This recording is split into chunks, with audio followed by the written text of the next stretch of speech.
Hi. ഉണ്ണി Balakrishnan reporter ചാനലിൽ നിങ്ങൾ കണ്ടു കാണും അല്ലേ? ഞാനും ഒന്ന് രണ്ട് വീഡിയോ ഒക്കെ ചെയ്തിരുന്നു അതിനെ പറ്റിയിട്ട്, ഉണ്ണിയെ പറ്റി. ഉണ്ണി സീനിയറാണ് കേട്ടോ, മാധ്യമരംഗത്തെ പുലിയാണ്. കേരളത്തിലെ തന്നെ ഒട്ടുമിക്ക നേരത്തെയൊക്കെ ഏഷ്യാനെറ്റിൽ വർക്ക് ചെയ്തിരുന്ന ആളാണ്. അത് കഴിഞ്ഞ് 24-ലടക്കമുള്ള മാതൃഭൂമിയിലൊക്കെ അടക്കം വർക്ക് ചെയ്ത അനുഭവ സമ്പത്ത്, ഡൽഹിയിൽ ദീർഘകാലം ജേർണലിസവുമായിട്ടൊക്കെ ബന്ധപ്പെട്ട് പ്രവർത്തിച്ചതിൻ്റെ വളരെ വലിയ ആ ഒരു എന്താ പറയുക ഉൾക്കാഴ്ചയൊക്കെ ഉള്ള ഒരു മനുഷ്യനാണ്. അദ്ദേഹത്തിൻ്റെ ചില ഇലക്ഷൻ എന്താ പറയുക പ്രവചനങ്ങളും പ്രതികരണങ്ങളും ഒക്കെ എല്ലാവരും ശ്രദ്ധിച്ചിട്ടുണ്ട്. എന്തായാലും 24-നെയൊക്കെ പിന്തള്ളി പല സമയങ്ങളിലും ഈ ഇലക്ഷൻ റിസൾട്ട് വരുന്ന ദിവസങ്ങളിൽ പലപ്പോഴും ഇതേപോലെ അദ്ദേഹത്തിൻ്റെയും മറ്റും അരുണിൻ്റെയൊക്കെ, ഇപ്പോൾ അരുണും അവരൊക്കെ റിപ്പോർട്ടർ ചാനലിലാണല്ലോ, ഉണ്ണി ബാലകൃഷ്ണനും അരുണും ഇപ്പോൾ റിപ്പോർട്ടർ ചാനലാണ്, നിങ്ങൾ കണ്ടു കാണും. അപ്പോൾ വളരെ മനോഹരമായിട്ടുള്ള അദ്ദേഹത്തിൻ്റെ നിരീക്ഷണങ്ങൾ കേരള ജനത മുഴുവൻ ഒന്നടങ്കം ഒരുപോലെ ശ്രദ്ധിക്കുന്നു എന്നുള്ളതാണ് ഏറ്റവും പുതിയ കാര്യം. ഇപ്പോൾ റിപ്പോർട്ടർ ചാനൽ ഏകദേശം റേറ്റിങ്ങിൽ കേരളത്തിൽ തന്നെ ഒന്നാമതായിക്കൊണ്ട് മുന്നോട്ട് പോകുന്നു എന്നുള്ളത് നമുക്ക് കാണാനായിട്ട് പറ്റും. അപ്പോൾ പറഞ്ഞു വരുന്ന കാര്യം, ഉണ്ണി ബാലകൃഷ്ണൻ്റെ ആ ഒരു വീഡിയോ, അല്ലെങ്കിൽ വീഡിയോ അല്ല, അദ്ദേഹത്തിൻ്റെ നിരീക്ഷണങ്ങളും ഇലക്ഷൻ ബന്ധപ്പെട്ടിട്ടുള്ള കാര്യങ്ങളും അദ്ദേഹത്തിൻ്റെ എന്താ പറയുക രാഷ്ട്രീയ ആ ഒരു ചാതുര്യമൊക്കെ അദ്ദേഹം ഏത് തരത്തിൽ വർത്തമാന കാല സാഹചര്യങ്ങളെ നോക്കിക്കാണുന്നു. ഇപ്പോൾ മോദിയെ പറ്റിയൊക്കെ പറഞ്ഞിരിക്കുന്നത് അച്ചട്ടായിട്ട് വന്നു. അദ്ദേഹം പറഞ്ഞത് 240-നും 246 സീറ്റുകൾക്കും ഉള്ളിലായിരിക്കും മോദിക്ക് ലഭിക്കുക എന്നുള്ളതാണ്. BJP-യുടെ ആ ഒരു ഭൂരിപക്ഷ നില അങ്ങനെയേ വരുള്ളൂ, ഒരിക്കലും അവർക്ക് ഒറ്റയ്ക്ക് ഭരിക്കാനുള്ളത് കിട്ടില്ല എന്നൊക്കെ അദ്ദേഹം കൃത്യമായി പ്രവചനം പോലെ പറഞ്ഞിരുന്നു. പക്ഷേ ഇത്രമേൽ അച്ചട്ടാവുമെന്ന് ഞാനും കരുതിയില്ല. കാരണം ഞാനിതൊക്കെ കൃത്യമായി ഫോളോ ചെയ്യുന്ന ഒരാളാണ്.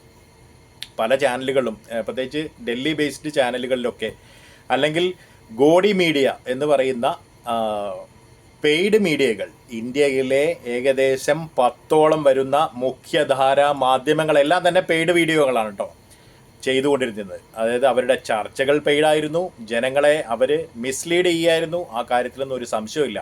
ഇപ്പോൾ ഏറ്റവും പുതിയ കാര്യം, വിദേശ പത്രങ്ങളിലും വിദേശ മാധ്യമങ്ങളിലൊക്കെ മോദിയുടെ ഈ ഒരു പവർ കുറഞ്ഞതിനെ പറ്റി കൃത്യമായി ചില റിപ്പോർട്ടും കാര്യങ്ങളൊക്കെ വന്നു കാണും.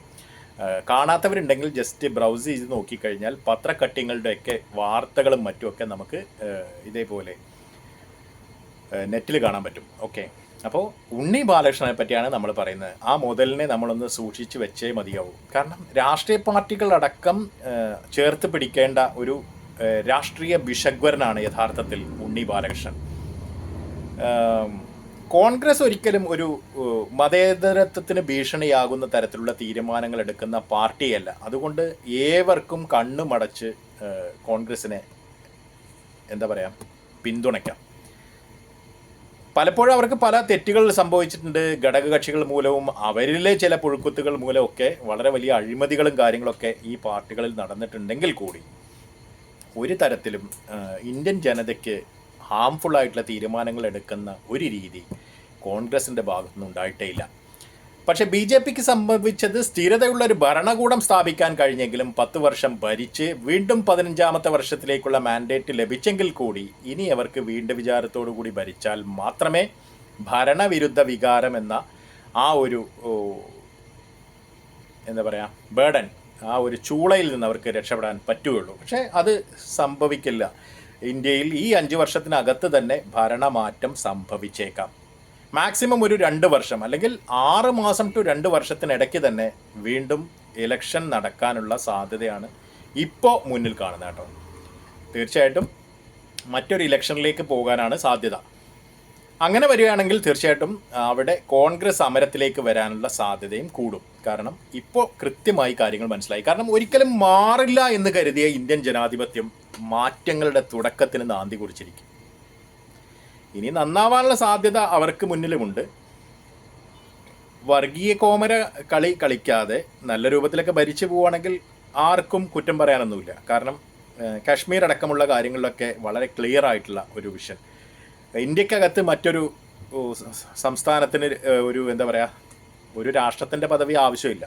പിന്നെ ഇന്ത്യയിൽ എവിടെയും സഞ്ചരിക്കാൻ കഴിയുന്ന പോലെ അവിടെയും കാശ്മീരിലാണെങ്കിലും നമുക്ക് സഞ്ചരിക്കാൻ പറ്റണം. എല്ലാവർക്കും ഒരുപോലുള്ള അവകാശങ്ങൾ. അതിപ്പോൾ ഈ കിഴക്കൻ സ്റ്റേറ്റുകളിൽ പലയിടത്തും ഉണ്ട് പ്രത്യേക ഇന്നർ ലൈൻ പെർമിറ്റുകൾ എടുക്കേണ്ട ബാധ്യതകളും പ്രശ്നങ്ങളൊക്കെ ഉണ്ട്. അതൊന്നുമല്ല, അതൊക്കെ മാറ്റങ്ങൾ വരണം അല്ലേ. ഇന്ത്യയിൽ എവിടെയും ഇന്ത്യൻ പൗരന് നിർലോഭം നിർഭയം സഞ്ചരിക്കാനാവണം. അപ്പോൾ ആ തരത്തിലേക്ക് കാര്യങ്ങൾ മാറേണ്ടതുണ്ട്. അതാണ് ഇപ്പോൾ ഇതുമായി ബന്ധപ്പെട്ട് പറയാനുള്ളത്. എന്തായാലും ഇനി കളി വളരെ എളുപ്പമാകില്ല മോദിക്ക്.